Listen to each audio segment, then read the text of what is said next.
Hello and welcome everyone to the election officer briefing for the November 2024 general election. Whether you're a returning officer who served with us time and time again, or you're a brand new election officer just coming in for this presidential election, welcome. We're really excited to have you and share some updates about this important election coming up. If you have any questions throughout this briefing, we ask that you use the Q&A feature in the lower part of your screen. So if you submit a question there, we'll be answering some throughout, and we'll get into a more detailed Q&A at the end of this presentation. I want to introduce our electoral board. So our chairman, the Honorable Kate Hanley, our vice chairman, Jeffrey Shapiro, and our secretary, Ambassador Christopher Hensel. I think we are really grateful for all of their support for this election. And joining us today, we have our general registrar, Eric Spicer. So welcome, Eric. Do you want to say a few words to our election officers? Sure, why not? Good morning, election officers. I think we got over 900 of you, which is a record-setting, fantastic. And this is the finest team of election officers I've ever seen. I've been doing this more than a quarter of a century. If you get a chance, check out my podcast with the county executive. That's 18 minutes you'll never get back. I'm sure you'll enjoy it a lot. And we've got a fantastic team here, the best team I've ever had, led by Ravi. We got Gretchen is fantastic, Gene Thenson. We got Sean Rogers. We got Abigail Peters, Gene Thenson, many part-time staff, fantastic team. They can lead you through this, and when you have questions, always ask. Of course, remember the most important thing. If you're not sure about something, refer to the chief. But I know it's a really long day, and I respect you a great deal for what you do. You're our front line. You may have heard that early voting has been quite high this year. We're going to have about 240,000 voters. That's about 40% of our turnout. But don't worry, that's going to leave about 300,000 voters for election day. So you're going to have, and many of them, we call them the cicada voters. They're not familiar. They come out every 4 years, just like those cicadas come out in your yard. So you may have some unfamiliar situations. We're expecting a lot of same-day registrations. We've had 1,500 same-day registrations already in the early voting. That compares with the entire early voting last year. We only got a couple hundred. So we expect to get a lot of those. Good news is you'll refer those to the chief and to the provisional experts. So I don't want to take up more of your time. I just want to say thank you from the bottom of my heart. You are fantastic. Thanks so much, Eric. Joining us also, we have our Deputy Director, Cheryl Jones. Cheryl, do you want to say something to our election officers? Sure, just to build on what Eric said, we're really pleased to have so many of you here today and so many of you who have volunteered, who've, well, of course you're not volunteering, who are stepping up to serve the voters of Fairfax County. Especially important are all the returning election officers because you're bringing your expertise and your experience, and that's really important to have that carry over year to year. And for you new election officers, thank you very much. You don't know what you're getting into except what you've been trained, and it's going to be one heck of a day. Most of us in the office have been election officers or chiefs, so we've been in your shoes, we've been in the trenches. We understand what you're going through.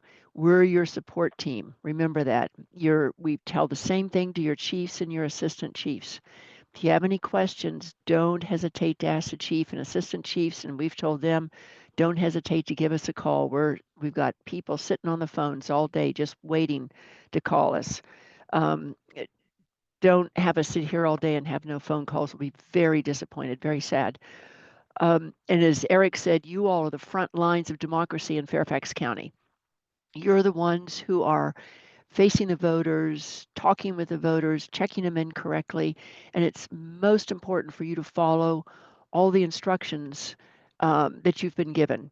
And the same, we tell the chiefs and the assistant chiefs the same things. You may not understand why you have to do something that way. I remember when I was a chief, I would be, why am I doing it like this? This makes no sense. Trust me, somewhere along the line, it makes sense. It's really important. You follow the instructions and yeah, treat the voters well. If you have any questions, give us a call.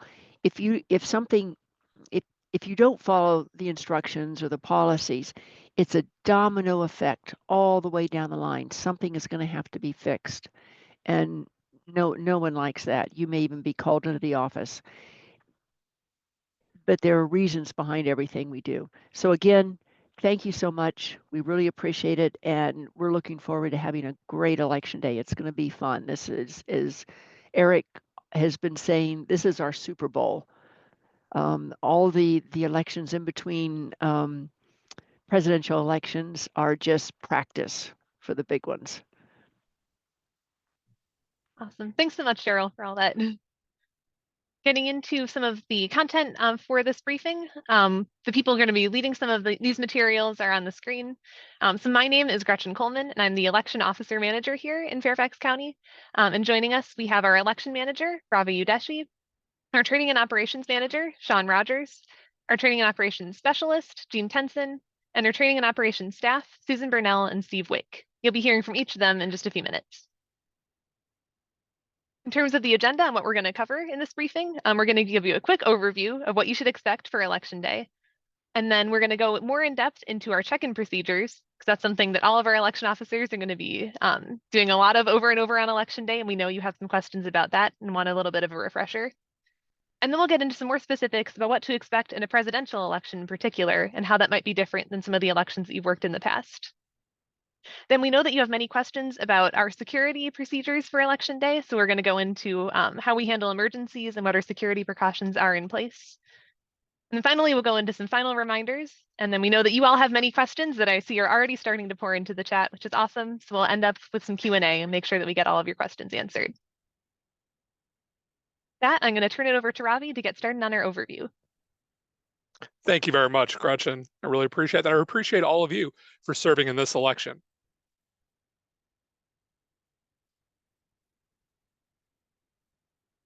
So it's a presidential election. This is our big one, as Eric and Cheryl said. We're very excited, and we hope you all are as well. It's the election that we've spent a lot of time preparing for, and we want to make sure that you all are adequately prepared as well. Now, how might you be feeling? A presidential election is large, it's complex. You might be feeling excited, you might be feeling stressed, you might be feeling nervous. It could be a combination of all those feelings. That's okay. That's what we're here today to do, to help you be prepared for this election, along with all the training and briefings that we've already offered to this date. And by the end of this briefing, we hope you feel confident and prepared and ready. And if you don't, remember, we are always a phone call away, whether that's now, anytime between now and Election Day, or on Election Day itself. You all are more than welcome to give us a call to help understand anything you might not be sure about.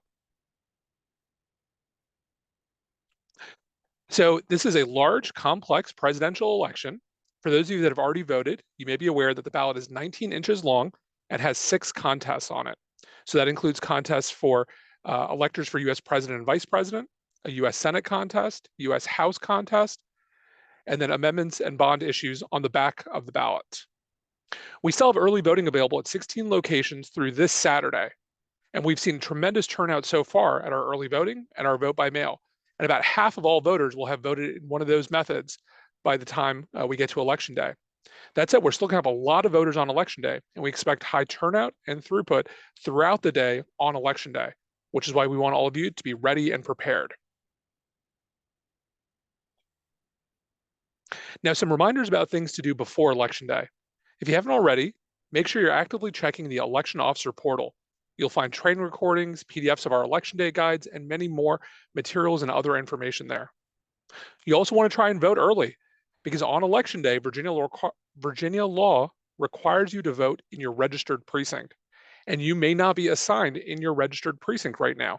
We have about 3,700 election officers assigned in this election across the county, and about half those officers, half of you, may not be in your assigned precinct, in your home precinct, pardon me. So just make sure to vote before Election Day, because otherwise you won't be able to leave the polling place on Election Day to vote. Leading up to Election Day, make sure to also be responding to emails or phone calls from your chief election officer. They need to confirm plans with you and your fellow officers. They need to know who's helping with different setups and duties on Election Day, and to just make sure to respond to their messages. And of course, on the Monday before Election Day, the day before, the chief and assistant chief are going to need help from many other officers with their setup. So please respond to the chief's emails and indicate whether or not you're available to help with that setup.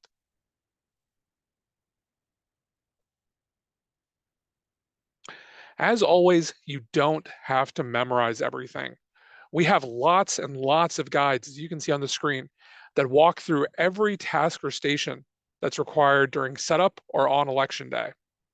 The chief election officer has a copy of all these guides in their chief's notebook, and they also have separate handout versions that they can offer to you to use and review during the day. So for example, if you're assigned to the check-in table, there is a check-in guide, and there are multiple copies of that guide, so each check-in officer can have one.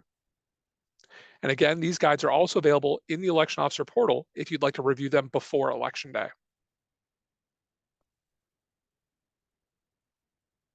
I'm going to turn it over to Gretchen to talk to you a little bit about the election officer code of conduct. Thanks, Ravi. So this is our election officer code of conduct that all of you will have seen before, whether it was when you filled out your application or reviewed it with your chief and you've worked in a precinct in the past. So we have this available in the election officer portal as well, and you will all receive physical copies of this to review in your precinct on election day. I'm not going to go over it in depth right now, but these are the expectations we have for all of our officers. So you must uphold all of these requirements. The one thing that I want to emphasize in particular is that election officers perform a nonpartisan role on election day. So you may be affiliated with a party, but on election day, you are not sharing anything about that party or about politics in general in your precinct on election day. That means you are not permitted to wear political clothing or engage in any kind of political discussion.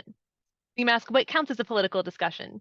That involves anything involving candidates, politics, controversial issues. If you're not sure whether something counts as political, don't discuss it. Engage in some other kind of topic of conversation instead. If a voter tries to engage you in a political discussion, curb that as quickly and politely as you can and make sure to steer the conversation towards something that is not political.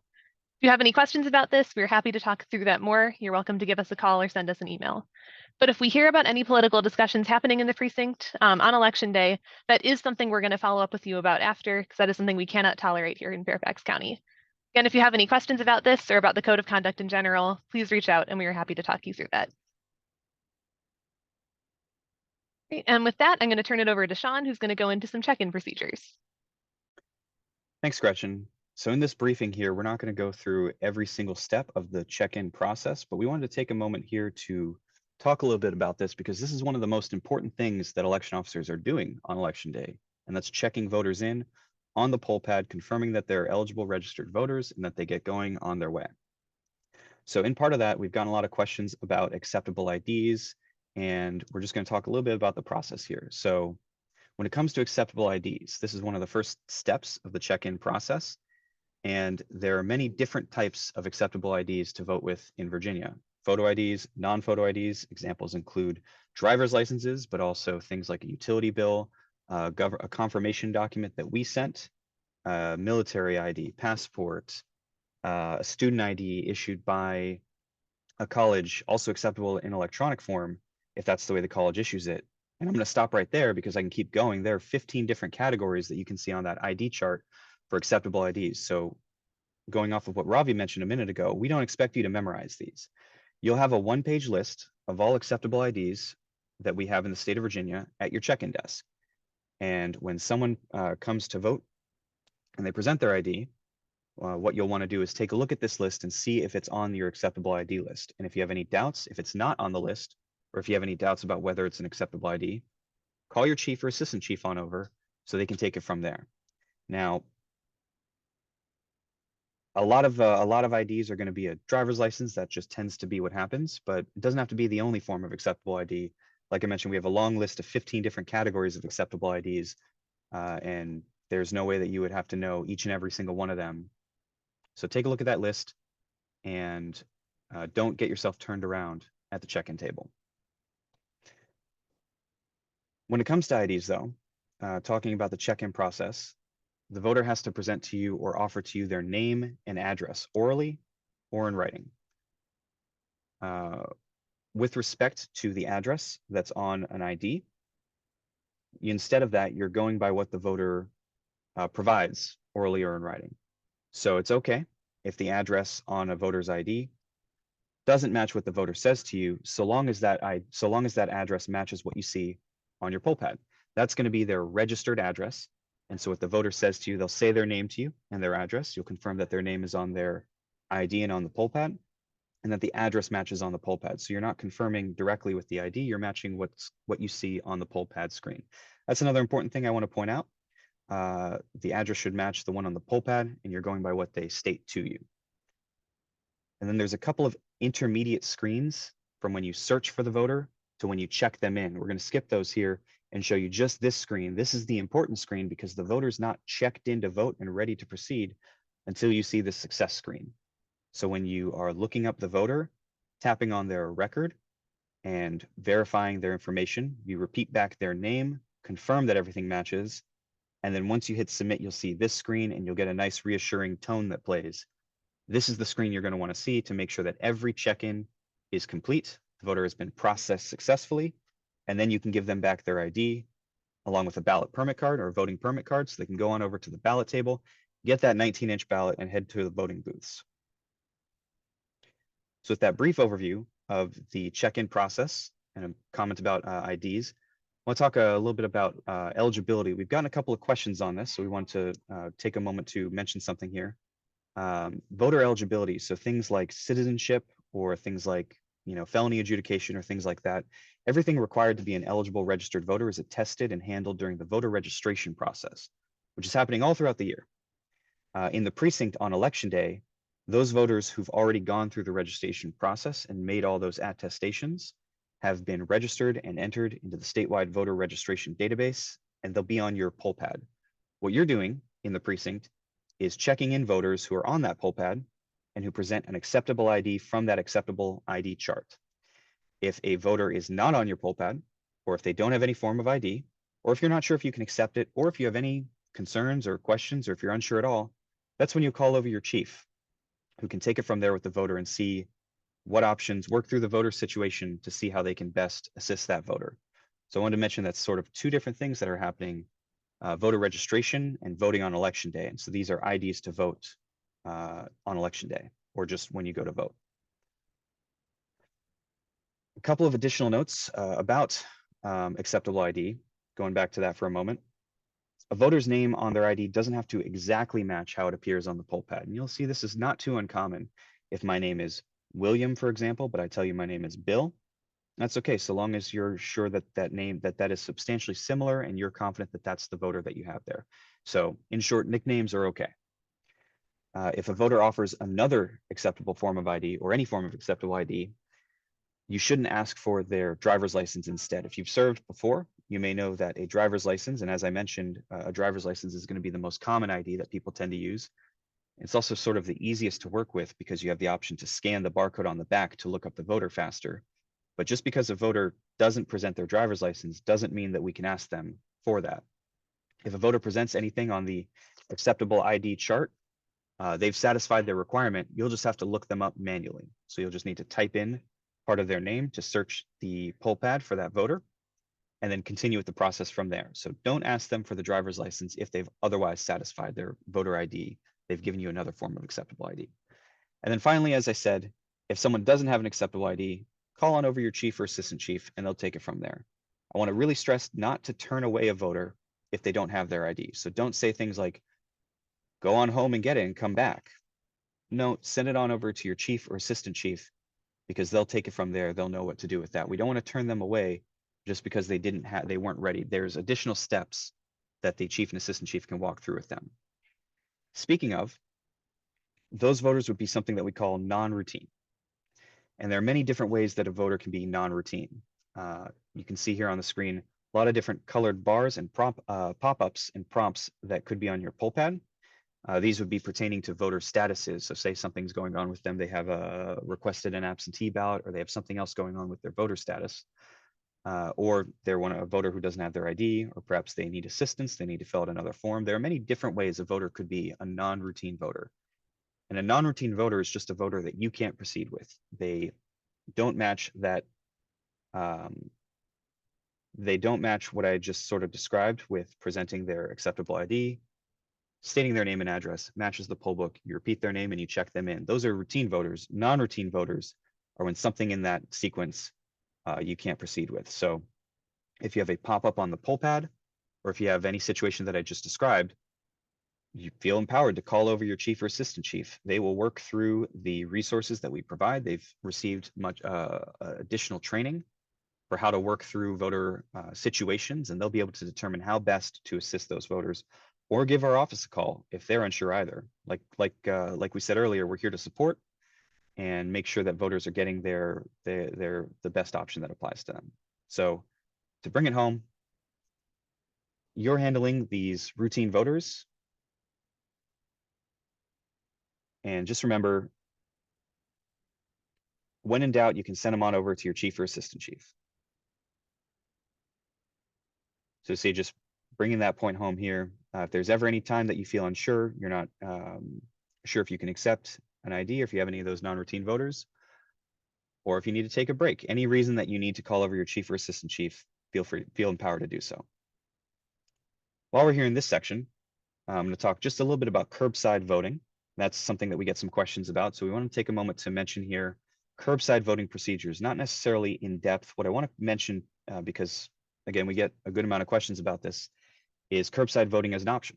It's an option for voters who are 65 or older, who have a disability, to vote from the designated curbside voting spots at any polling place or any early voting satellite location. It's a service that we provide, and there's a phone number outside for voters to call to let the chief know that they're there, let them know what car they're in, how many voters are in that car. And then from there, it's essentially the same procedure that you would have in the room, just at the curb. So the chief will bring out a poll pad. The voter is subject to the same acceptable ID requirements. They'll bring out a clipboard so that the voter can vote in with privacy. And the voter gets their I voted sticker just like anyone else. If your chief asks for help with this, or if you're interested in going out for a curbside voter, they'll be bringing at least 2 people to go to the car when they have a curbside voter. If you're interested, you can feel free to let them know that you want to join them for the next one, or just be aware that your chief may ask you for help with this, but it's not too different from what happens inside the room. It just extends out to the curb. So it's a service that we offer. So I just wanted to mention that and dispel any sort of confusion, or if there's any different processes. There's really not. We just go outside, the voter goes through the same check-in process, and then the election officers take their ballot inside to cast on the DS200 and then let the voter know, go back outside to give them the thumbs up. So we've talked a little bit about the check-in process, a brief review of acceptable IDs and where you have resources, and a quick note on curbside voting. I'm going to turn it on over to Ravi here to give you guys some specific reminders for this presidential election. Ravi? Thank you, Sean. Before we jump into these slides, just remember, a presidential election is just like any other election, but there's more. There's more voters, there's more election officers, there's more non-routine issues, but at the end of the day, it's the same as any other election, the same general procedures. A presidential election can be stressful, but it doesn't have to be. And remember that your chief and assistant chief have received additional training to handle all those types of unknown or non-routine situations. So my first reminder for a presidential election is to please make sure that you don't leave your station unattended. So there's a number of election officers assigned to each precinct in this election because of the number of voters that we expect to see on election day. But what that means is you still need to be at your station at all times. If you need to take a break, let the chief know. Because otherwise, if an election officer has disappeared, that becomes an issue. We're always worried about your safety and security, and we want to make sure that the chief and assistant chief can plan the schedule of election officers throughout the day and can make sure that they can follow the plan for how to rotate officers, perhaps amongst different stations.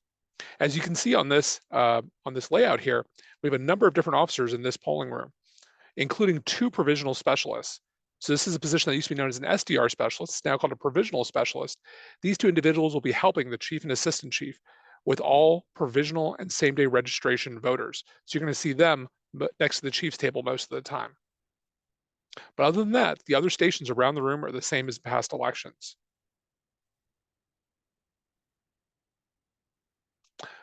Our next reminder is about high school pages.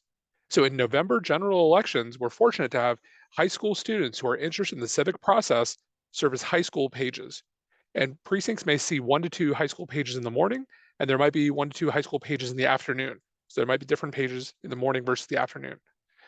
High school pages are allowed to help with some duties, but not others. For example, high school pages can help count ballots when a pack of ballots is opened. They can help serve as the greeter to welcome voters, direct them to have their ID ready, and point them to the sample ballot. They can help with line control, the poll pads, voting booths, and DS200s, and they can help hand out I voted stickers. However, high school pages are not permitted to touch or operate voting equipment during the day, so they can't check in voters on the poll pad or do other functions on the voting equipment. They may also not issue ballots to voters. Those are the two key restrictions on high school pages, but they can help with a lot of other things. And the chief and assistant chief will have planned that out for them if your precinct has any high school pages assigned. And there's also a guide that will be given to them spelling out all of this information.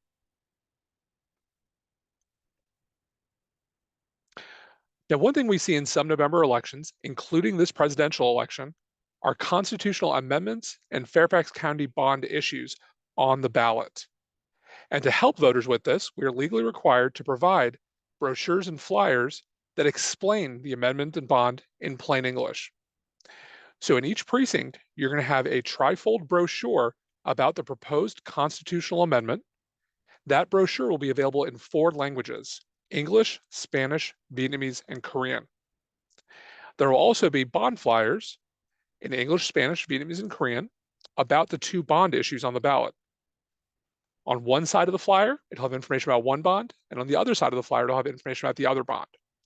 If you are assigned as a greeter at any point during the day, your job, among other duties, will be to offer the amendment brochures and the bond flyers to voters in line in case they want to review this information before they check in to vote.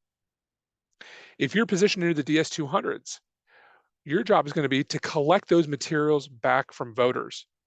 On average, each precinct is going to receive about 200 English brochures and 200 English flyers, and fewer in the other languages, which is plenty, but not enough to give a brand new one to every voter. So what we need you to do is to collect them in a box and then redistribute them to additional voters later in the day. So again, you'll have amendment brochures and bond flyers, hand them to voters waiting in line to check in to vote, and collect them when they're done and recirculate them.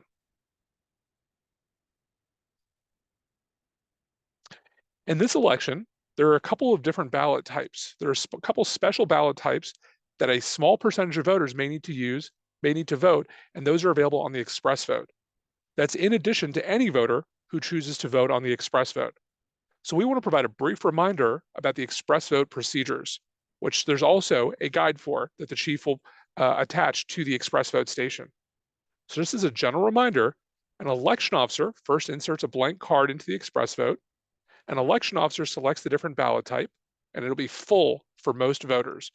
There's an option called presidential only that applies to very few voters. So for most voters, you would select the full ballot type. You as the election officer can help customize the screen for the voter if they need it. You can change the text size to be larger, you can change the display contrast, and you can select one of the alternative languages if the voter would prefer that. But from that point, the voter takes it on. The voter would make their vote selections, they can print their express vote card, and then they can take that card and scan it on the DS200.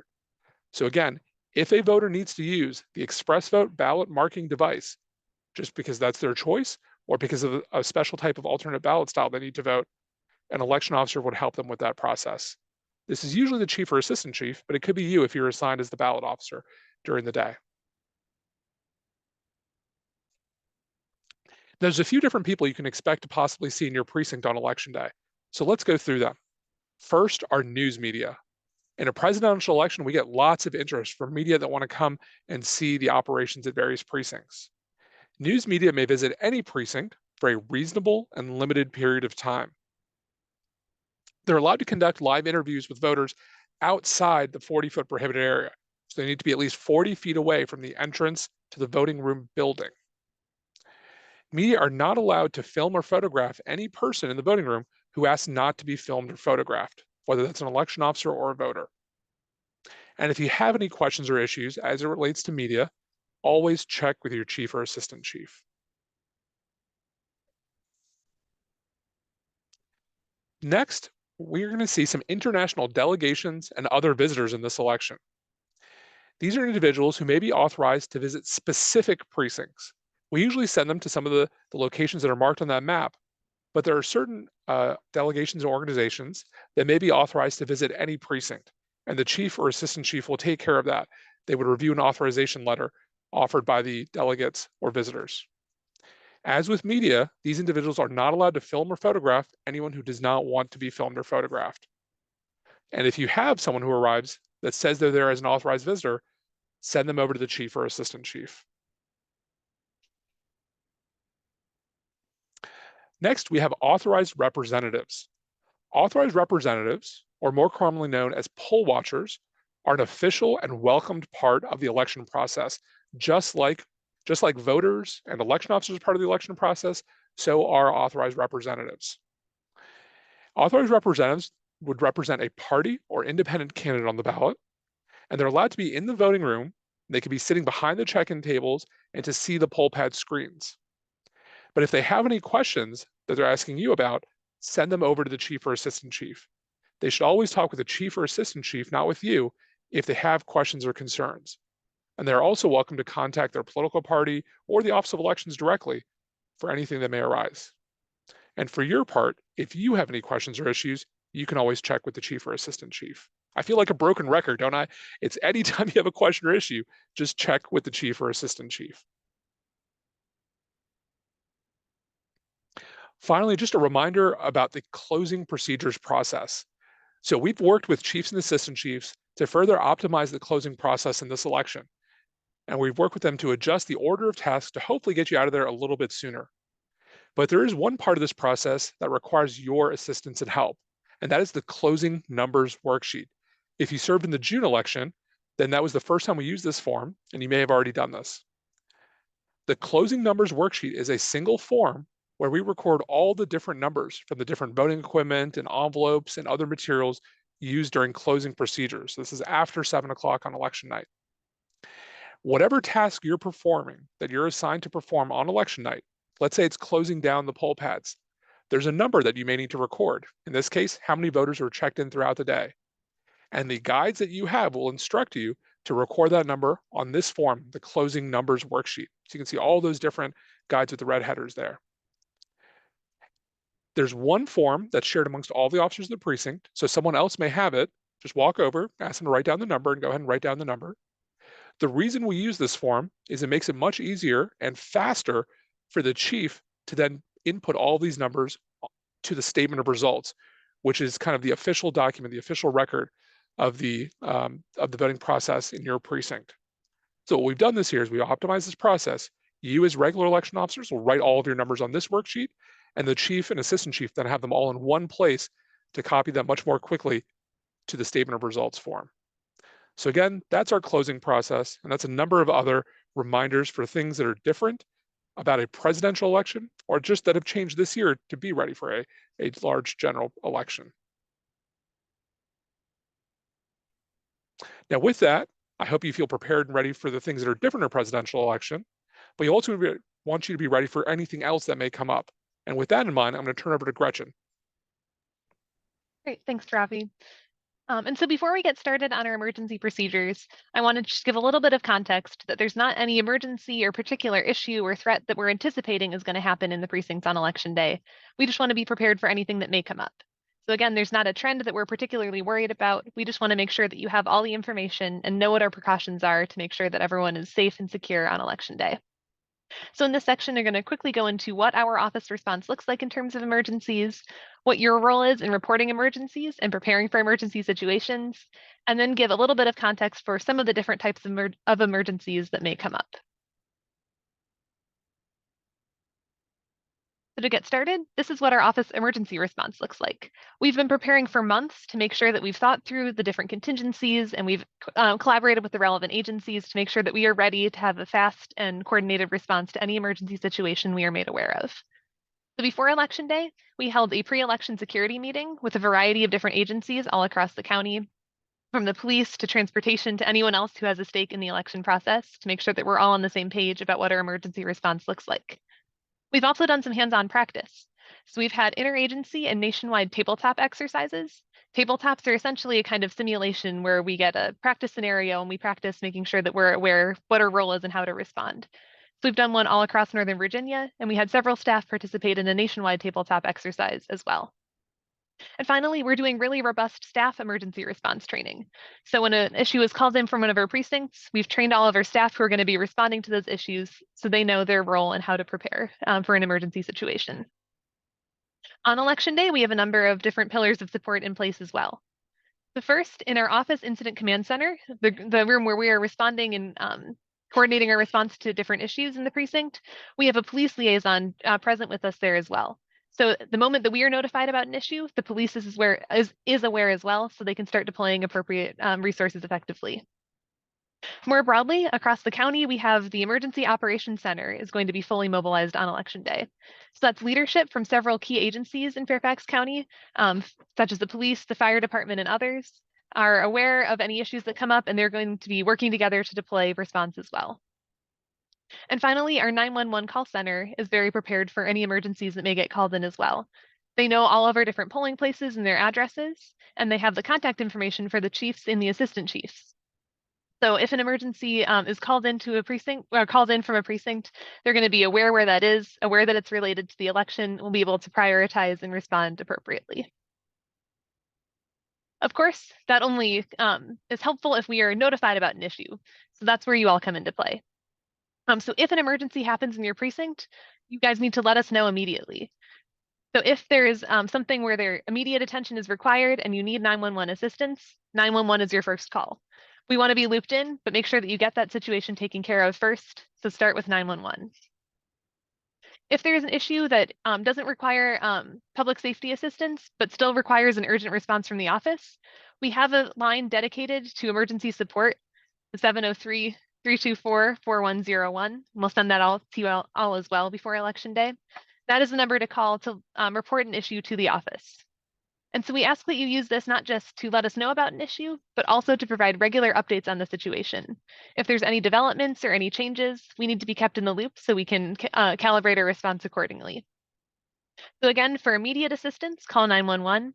And then if you want to report an issue to the office, you call tech and emergency support to both report the issue and to provide us regular updates. So to prepare for an emergency, I won't go in depth into all of our different emergency procedures in this briefing, but I wanted to direct you to where the different places are to find more information about our emergency preparations. So we have the Chief's Notebook, which is our big manual that we provide for all chiefs and assistant chiefs that covers all the different procedures they need to know for Election Day. And over the past few elections, we've really been developing and fleshing out our emergency procedures in this notebook. That's the last two chapters of the notebook, one for overall emergency preparations and one specifically for evacuation procedures and what to do if you need to suddenly relocate from your precinct into another location. And so this is a document that we will provide for you all as well. So I believe Steve just put a link to this in the chat.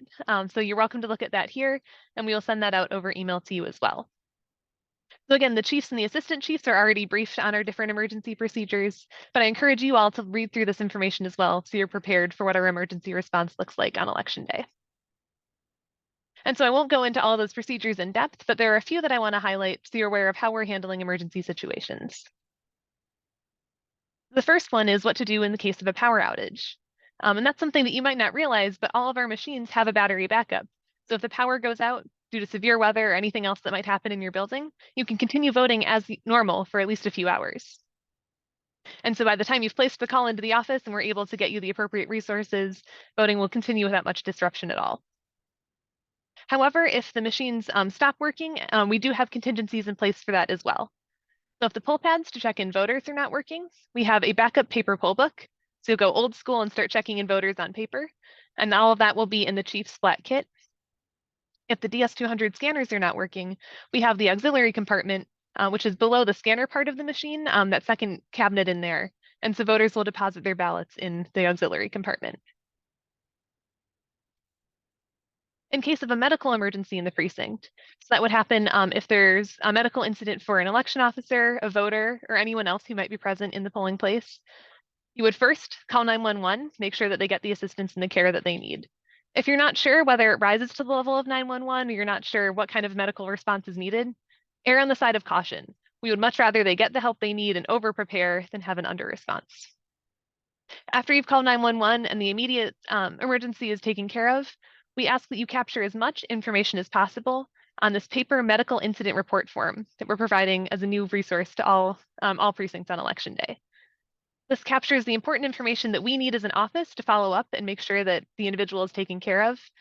So some general contact information, but also medical specific information, such as if they were taken to a hospital, we need to know which hospital that was.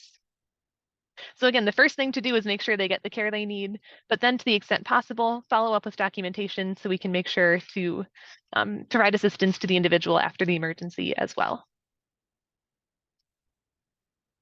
Next, firearms in the polling place. So many of you attended our de-escalation webinar that we hosted about a month ago, and we talked about our policy for firearms in the polling place then.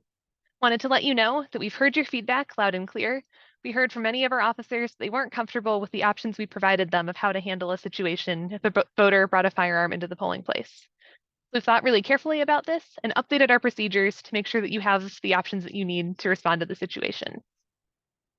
The first is that we have a new firearms prohibited sign that's going to be provided to all precincts. You will each get two, one to place on the entrance to the building door, and then another one to place in the entrance to the voting room door itself. That way, if you have a voter who brings a firearm on them to the polling place, some voters may genuinely not realize that they have a firearm on their person. And so you have something tangible to point to let them know this is not permitted by law. Hopefully the voter sees that, realizes that they can just go lock it away in their car, and they will do so and return to vote. That would be great. If they don't comply to do that, this is where we've also updated our procedures that you have more options at your disposal. So what you do now is to make a choice, use your discretion to figure out what would most effectively de-escalate the situation. The first option is to let the voter know that they are in violation of the law.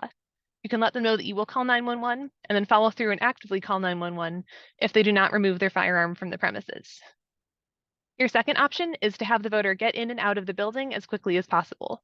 Again, that's up to your discretion. You want to make sure to not anger the voter or cause tension that would result in an unsafe situation. So look at both options and decide which makes the most sense for your precinct. But something that I do want to stress is that regardless of which option your precinct decides to do, the voter is still by law permitted to vote. They may be arrested right after they vote because they're in violation of the law, but they are still entitled to cast their ballot. So again, even if law enforcement is called, the voter is still allowed to vote. Of course, that guidance becomes very different if the voter is not just carrying the firearm, but is actively using or threatening their weapon. And that becomes an active assailant situation. In that case, the guidance here is to quickly determine the most reasonable way to protect life for yourself and for others in the precinct. So the general guidance on active assailant situations is run, hide, fight in that order. So what that means is to first run. If there is an active assailant, attempt to leave the premises as quickly as possible. Get out, get away, and get to safety as quickly as you can. If that's not an option, if an exit's blocked or for another reason you're not able to leave, then you want to hide away from the assailant's line of view. So go find a lock yourself in a room, get behind big objects, do anything you can to get out of sight of the assailant and stay there until law enforcement arrives. Your third option is only as a last resort. If you are not able to run and not able to hide, then you would fight back and do whatever is needed to disarm the assailant and protect life. So again, first run, then hide, and as a last resort, fight. We have more discussion about what this looks like and more guidance in the Chief's Notebook. The final scenario that I'm going to cover is what you need to do in case of an evacuation. This would happen if something happens in your polling place where you're not able to continue voting inside that building. That could be a fire, if a bomb threat is called into your building, an earthquake where there's concerns about the structural integrity of the structure, or if there's a gas leak, something like that. In that case, you have just a few moments to take the essential items you need and relocate to a new place to resume voting. Generally, the first line to do that would be right outside the building in the parking lot. And if that's not sufficient, we'll provide more guidance to move you to another location entirely. But again, that would come with guidance from the office. And in the case of evacuation, every moment matters. We don't want you to have to spend precious moments trying to deliberate and figure out who takes what and what that response looks like. We've provided guidance for all of our officers so they know what their role is in an evacuation situation. So Robbie had mentioned earlier that we have these during the day guides. They're yellow sheets of paper that have instructions on what to do at each of the different stations around the precinct. So what you do as the greeter, as the ballot officer, as the check-in officer, things like that. And so you have these guides with you during election day, and the backside of those guides have evacuation instructions for that particular station. So for example, if you're the ballot officer and there's an evacuation, your job is to take all the ballots because you have those right on hand. And so these evacuation guides that I have on the screen give you that information about what to do in case of an evacuation. So the top box on each of those sheets is what that station takes with them in case of an evacuation. And the second section of that sheet is more information that we ask that you fill out ahead of time when placing a 911 call. So if you have to call 911, it's important to give them the location, the physical address of where you're located, the building address or the building entrance number, things like that. And if there is an emergency situation, I would not personally have that information memorized on hand, ready to go. You're going to be panicked. You're not going to have a lot of time to think. So if you have all of that written out ahead of time, you're going to have a really effective call to 911 to be able to give them all the relevant information they need right away. And so we ask that when you're reviewing your final materials with the chief before the polls open, to take just a moment and write in that information on your evacuation guides so you have it on hand. So again, in case of an evacuation, flip over your during the day guides for evacuation instructions and follow the directives there on your sheet. Again, that's not meant to be an exhaustive list of our emergency preparations, so check the chief's notebook for more instructions. But I wanted to close with just a little bit of general guidance in following emergency procedures. The first is the common refrain: follow directions from your chief. The chief and the assistant chief have training on how to handle emergency situations. If you follow their lead, your precinct will run smoothly, even in case of an emergency. The next piece of advice is to use your best judgment. So we have procedures in place for how to handle emergencies, but there's no way to have contingencies for any type of situation that may happen in your precinct. And so if that's the case, we trust you and empower you to use your best judgment to figure out the right course of action. Related to that is to project calmness, and it will be contagious. In an emergency, you probably won't feel calm. You're going to feel panicked inside, but the more calmness that you project and exhibit, that's going to spread to other people as well. That not only makes the situation a little bit less stressful for everyone involved, but more importantly, makes for a more effective emergency response because you can communicate more clearly with others. And finally, make sure that your precinct stays in regular contact with the office. We have all this support at our disposal with countywide resources and support from agencies everywhere, but that's only something we can provide to you if we know what's going on and you keep us in the loop. So make sure to not just report emergency issues to us, but stay in regular contact with us to provide updates so we can deploy resources effectively. With that, I'm going to turn it back over to Ravi for some final or to Sean, I believe, for some final reminders. Thanks, Gretchen. Thanks for going through all that, and thanks everyone watching for sticking with us here. A couple final reminders here before we get to Q&A in terms of things that you can take a look at now. On our election officer portal, we have an optional online refresher course available, which is available on demand online at any time. Election Officer Essentials. If you go to the training section of your portal, you can take this class for a refresher of precinct procedures that we didn't get into here, or just general all precinct procedures. This is available, again, on demand for you to take, totally optional, but there for you if you are so inclined. Beyond that, though, we also have on our portal resources for de-escalation. So talking about tense situations with voters or other people in the precinct. We did a webinar with someone from the Cybersecurity Infrastructure and Security Agency, which you may have joined us for about a month ago or back at the beginning of October. If you weren't there though, or if you just want to get a refresher and watch it again, that is posted publicly on our portal as well, under training, under its own page, de-escalation, where we also post guides for de-escalation techniques. These are also in the chief's notebook, but they're public for you to take a look at and look through and sort of get your head around it. Furthermore, all of the one-page guides that we've been talking about, we have a couple dozen for before election day, during election day, opening the polls, closing the polls. All of these different specific one-page guides are publicly available on our election officer portal under info and resources. You can see in the screenshot here, we just have the before election day one showing, but as you scroll down, all of them are posted there, updated for the selection for you to take a look at before election day if you want. But as we mentioned, there's no need to memorize what's on those guides because you'll receive a physical copy in your or from your chief on election day that you can use to check off these tasks as you're doing them on election day. But you can take a look at them beforehand right on our portal, along with all of our other things. And finally, Gretchen, what day is today?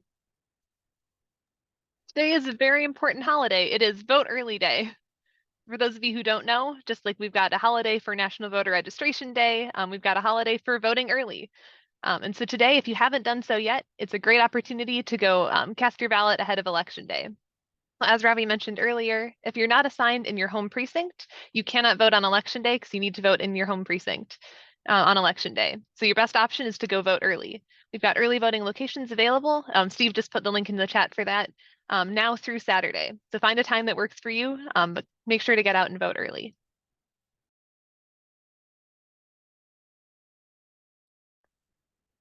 And now, having gone through that whole presentation, thanks for bearing with us. We're going to get into the Q&A portion. Before we do, is there anything else? Ravi, do you have anything you want to mention to everyone, or are we ready to go with Q&A? No, I'm raring for the questions that we've got from our election officers. I love that we have so many hundreds of election officers with us today. We have gotten so many exciting questions, and I see that all of these questions that have been submitted in the Q&A so far, almost all of them have already been answered, but we want to make sure we go over the most important ones with everyone. So the first questions, Beth, are for you. Beth, an election officer, says, what should I bring with me on election day? Will there be a refrigerator or microwave?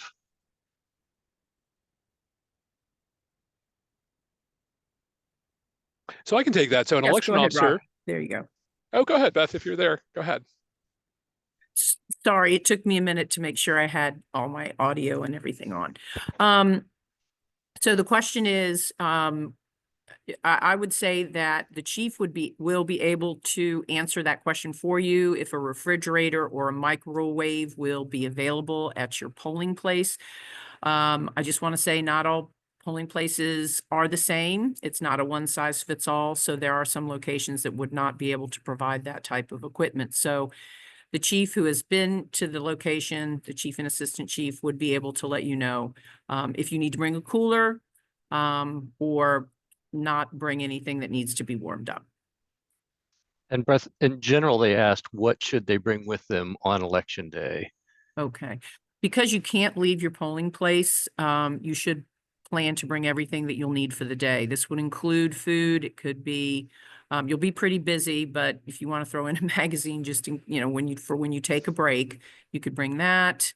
Any medicine that you need to take, you should bring it.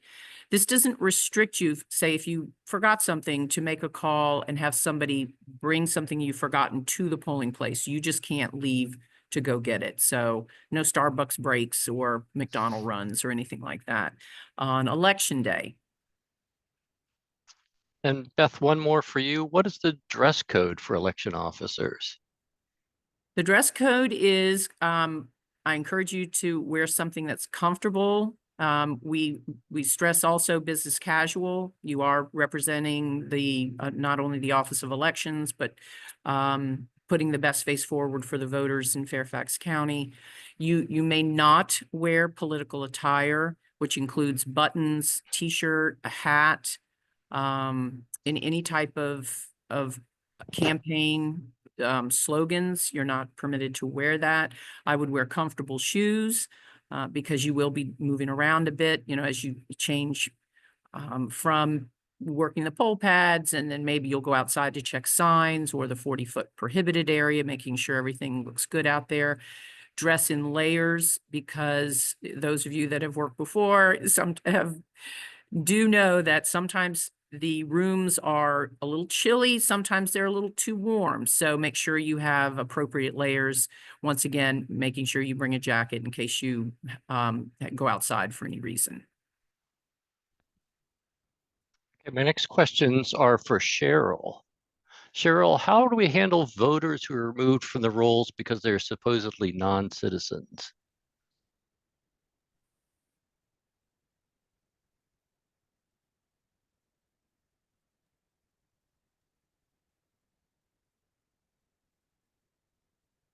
Cheryl, you're muted. I think Cheryl's having some audio difficulties. Steve, let's come back to that question. I know. No, we got it. We got it. Am I Okay, here? great. Yeah, Yes. when my headset is turned up, it's muted, and I couldn't understand why I couldn't unmute. Um, uh, i- some there may be people who were for a range of reasons canceled because they're they could possibly have been non-citizens. We don't know. We don't know what the situation is. We don't know if it's accurate or not accurate. There's a lot of complications behind the scenes that you don't even have to worry about. But anyone who is a citizen can do a same-day registration. If someone walks in, they're not on your poll book, they say, "What is this?" They can do a same-day registration. That's not a problem because they are signing a form swearing that they are a citizen. So don't fret about it. Just make sure they are really in you're in your precinct. Make sure they're in the right place. And so just And like, any questions at all, call the office. and just like anybody else who's not on your poll book, you want to send them on over to the chief or assistant chief, and they'll Exactly. do all those steps that Cheryl's talking about. Right. Exactly. But you don't turn someone away. You don't accuse them of being a non-citizen. None of that. You treat them like anyone else. And Cheryl, I Okay, just want to confirm. So if an individual, perhaps with someone, there's some stuff in the media about people being removed from the voter rolls and not, and there's some court cases. But correct me if I'm wrong. If a voter shows up to a polling place to vote and they're not on the poll book for any reason, we would simply offer them a same-day registration. As long as they can complete the form, attest to all the things in the form, we would proceed. Exactly. Is that correct? Exactly. Exactly. As long as they're in your precinct. The chief must check to make sure they're in the correct precinct. And then they fill out a same-day registration and do a provisional ballot, and all is good. Can I please say one more thing about this subject? Hello? Yes, Yep. please go ahead, Eric. Thank you. So we get questions, we get requests for interviews, all kinds of stuff on this issue. We have no comment. We have no comment. It's still a pending legal matter. It's a matter not with us, but with the state who was sued. But nonetheless, we make no comment, and please, you do the same. As Robbie said earlier, you would refer questions to the chief anyway. But for all of you, we have no comment on anything about this, depending what has happened, what may happen, anything along those lines. Thanks, Eric. Steve, do we have any more questions? Yeah, Cheryl, I've got another question for you. When someone does a same-day registration, do they get a chance to fix it if there was a mistake? Not on election day. In early voting, it's possible because they can still go back and take care of it the next day, perhaps. But on election day, there's no fixing. And that's why it's so important for the chief and the provisional ballot specialists to really make sure that envelope is filled out correctly by the voter, that everything is done correctly.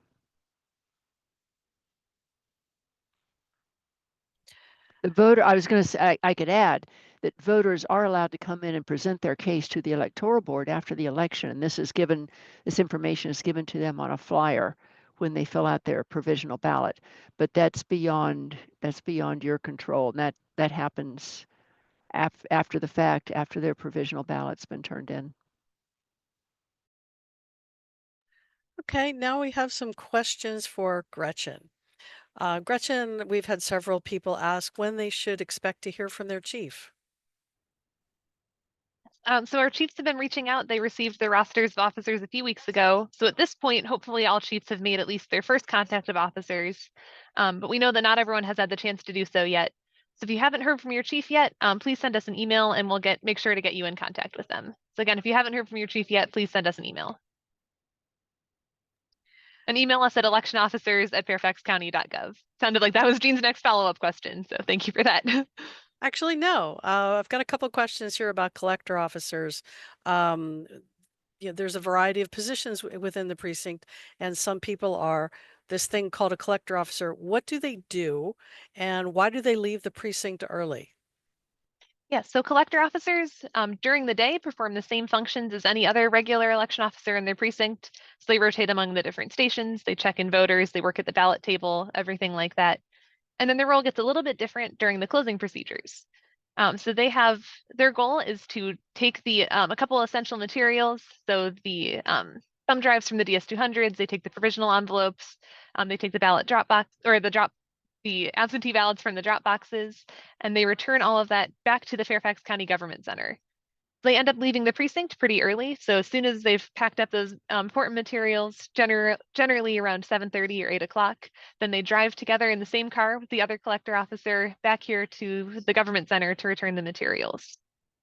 One more important thing to remember for collector officers is that once you've dropped the things back and you've returned your co-collector officer back to their vehicle, that is it. You're done for the day. We actually can't have you go back to the precinct after to help with closing because you've already left the precinct. So again, the collector officers return some important materials right after the polls close, and then they're done for the day after they've dropped them here at the Fairfax County Government Center. And Gretchen, where exactly do the collector officers go? The government center is a big place. Yes, we'll have good signage in there. So we actually have two different drop-off operations going on election night, one for the chiefs to return their materials and one for the collector officers. So as you drive up, we'll have good signage to say where in the government center you end up going. And now a couple questions about reserve officers. What are they, and how are they notified of what they're going to be doing, and when might they be notified? Yes, that's a great question because reserve officers are our most important officers. So if you are assigned as a reserve officer, just know that you are locked in and guaranteed to work on election day. We need you to replace some of the last minute cancellations that we have coming into the precincts. So that's why you don't have a precinct assignment just yet. You've got your position assignment because you're serving as a reserve officer, but you're not assigned to a precinct yet because we don't know exactly where we're going to put you, but we are going to put you somewhere. So you'll be receiving your precinct assignment sometime over the next week. The majority of you right at the end, so either the day before the election or even as late as on election morning, because we're not sure when those cancellations are coming in.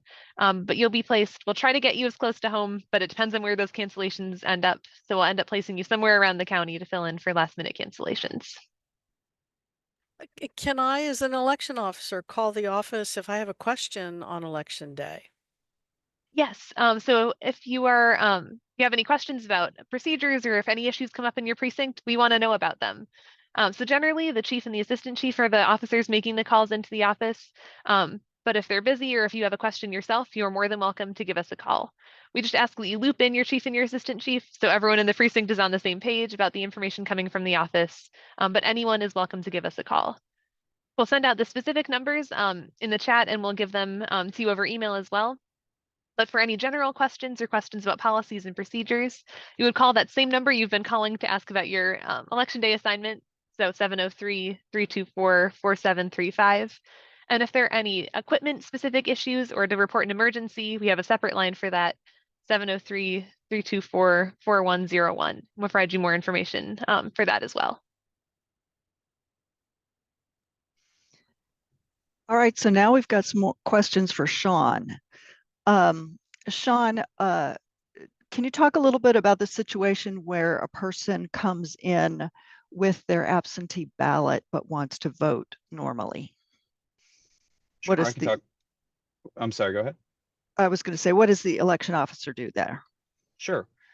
So just like any situation where you see an absentee prompt or pop-up on your poll pad, you're going to want to send that over to the chief or assistant chief. It's not secret or special what they're going to be doing with that voter. There's often something called an absentee surrender process where the voter is able to give their mailed ballot, turn it in to the chief or assistant chief, essentially exchange it because they're going to be voting a ballot to scan on the DS200 in the precinct. But again, send them on over to your chief or assistant chief to work through that process with them and make sure they have everything they need and get everything to the right place. Great. So we've got another question about the ballot. It's a long ballot and it has a lot of information on it. Apparently in early voting, some voters have complained that it's hard to read. So what can an election officer do to help a voter navigate that ballot? Sure, that's a good question and a good point because it is a long ballot and it can be kind of dense if you're looking at it for the first time. I'll say before even getting to the check-in station, there should be sample ballots to refer to for the voter that they can take a look at before they're ready to go to vote that ballot. But once they receive their ballot, it is in 4 languages. So the election officer can let them know that there is that text in another language before giving the ballot to the voter. Ultimately, we also have magnifying glasses in the precinct that you can provide to a voter who is, say, unable to read the text at the size that it's at. And finally, you as an election officer, if all that doesn't work for that situation, election officers can serve as the assistant for a voter if they really need more help. Otherwise, though, there is the express vote that a voter could use. Any voter can use the express vote, and that's going to have some options on there to make the voting experience easier for voters who are in a circumstance like that. It has options to make the text larger, change the contrast, change the brightness, or play the ballot's audio for them to listen to. So several different options, which you kind of have to ascertain what the voter, what's going to be best for that voter in that circumstance. Hope that's helpful. Great. Yeah, that's very helpful. Thanks. Now, for the election officer, we know we can't be political in the polling place, but can election officers have a yard sign, say, for a candidate or a sticker on their car? Sure. So we talked about the code of conduct earlier, not being political or partisan in the polling place, but your own life outside of here is your life. So everybody has opinions and things of that nature. So long as you don't bring that into your precinct, we are not going to control what you have on your yard. That's totally fine to have a political opinion, so long as it doesn't make it into your polling place and become part of your service as an election officer. And last thing, can you remind us where to find those one-page guides?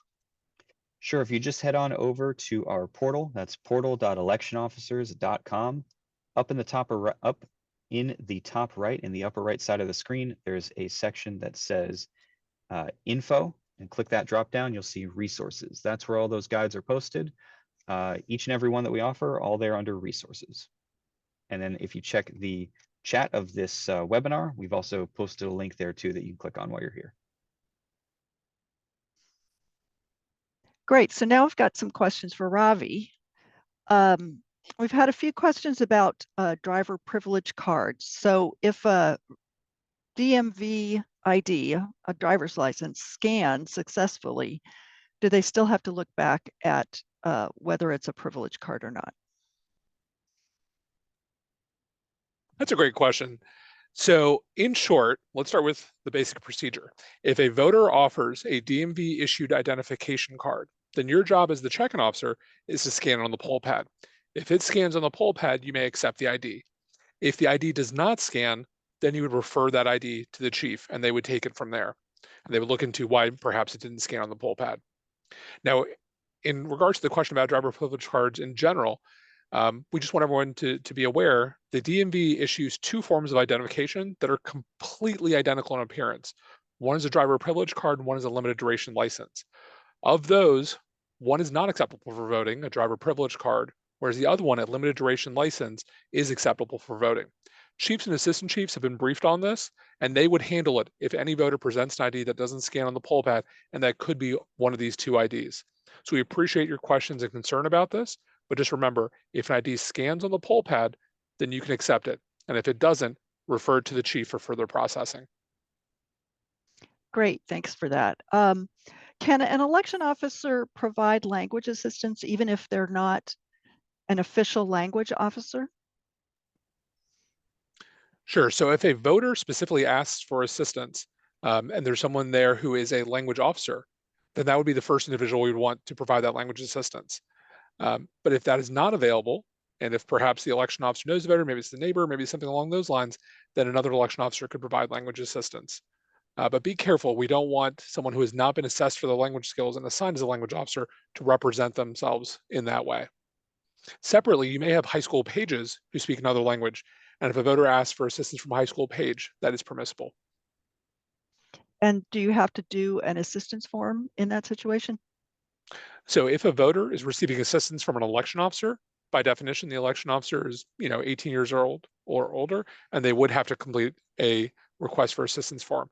If it's a high school page, almost all of our pages are 16 years or older, so they would also need to request for assistance form. If you have the rare circumstance of a 15-year-old page who happens to fluently speak a language that a voter needs help in, and they're providing assistance, that would be the one situation, if they're 15 or younger, where they wouldn't have to sign a request for assistance form. Okay, And that's just like anybody else who's 15 or younger, right, Ravi? That's right.